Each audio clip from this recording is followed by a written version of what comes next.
Assalamualaikum warahmatullahi wabarakatuh. Kami dari kelompok 5 di sini kami akan menyampaikan pada kalian semua tentang apa sih wawasan Nusantara itu dan bagaimana sih penerapannya. Oke, kalau kalian tertarik, kalian bisa tonton video kami sampai selesai. Sekian, silakan menonton. Yang pertama, saya akan menjelaskan mengenai rumah oseng. Seperti ini gambarnya. Rumah oseng adalah salah satu bentuk arsitektur tradisional yang berasal dari masyarakat Oseng di Banyuwangi, Jawa Timur. Rumah ini tidak hanya memiliki nilai estetika, tetapi juga mencerminkan nilai-nilai budaya dan sosial masyarakat setempat. Dalam konteks wawasan Nusantara, rumah oseng dapat dilihat sebagai simbol persatuan Indonesia karena beberapa alasan berikut. Yang pertama, rumah oseng mencerminkan keberagaman budaya yang ada di Indonesia. Meskipun berasal dari satu daerah, arsitektur dan budaya oseng menunjukkan bagaimana setiap daerah memiliki ciri khas yang unik, tetapi tetap saling melengkapi dalam kerangka kebangsaan. Rumah oseng sendiri mengedepankan nilai-nilai kearifan lokal yang dapat mengajarkan pentingnya menjaga lingkungan, kebersamaan, dan gotong royong.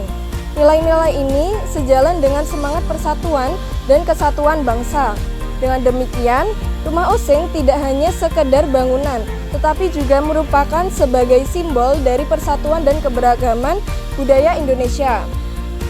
Melalui pelestarian dan pengenalan rumah oseng, masyarakat dapat lebih memahami dan menghargai warisan budaya yang ada, serta memperkuat rasa kebangsaan di tengah keberagaman atau modernisasi. Terima kasih. Selanjutnya di sini saya akan menjelaskan tentang rumah Honai yang merupakan rumah adat dari suku Papua. Salah satu arsitektur lokal yang masih bertahan hingga kini adalah rumah Honai. Rumah adat dari suku Dani yang tinggal di Lembah Baliem, Kabupaten Jayawijaya, Papua.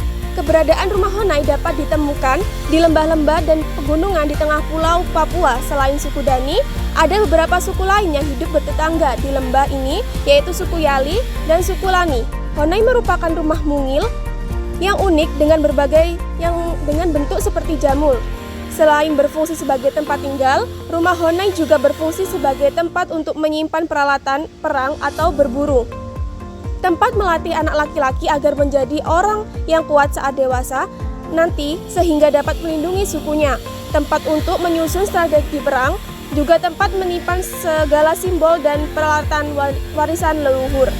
Ditilik dari kegunaan rumah Honai di atas, dapat kita simpulkan bahwa selain memiliki fungsi dalam bentuk fisik, rumah adat ini juga memiliki beberapa filosofi penting yang masih terus dipertahankan oleh masyarakat Lembah Baliem.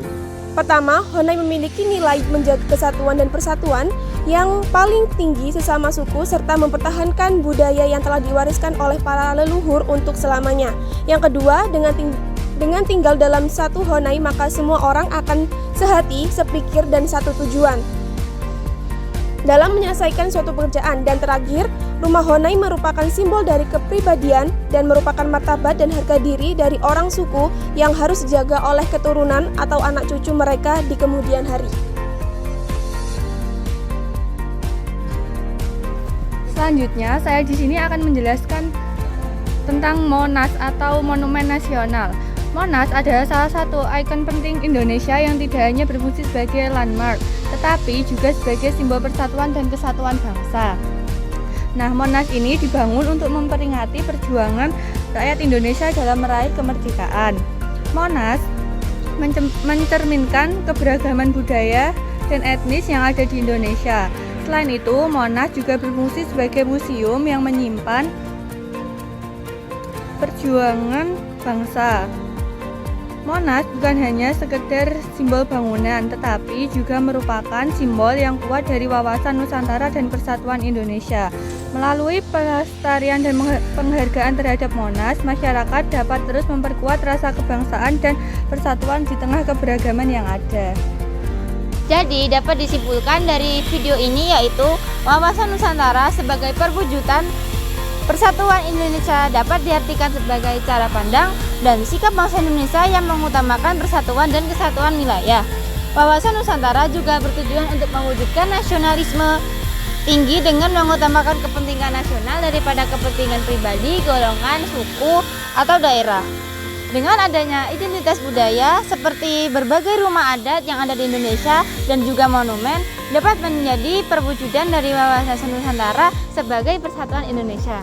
Sekian yang dapat kelompok kami sampaikan. Terima kasih. Wassalamualaikum warahmatullahi wabarakatuh.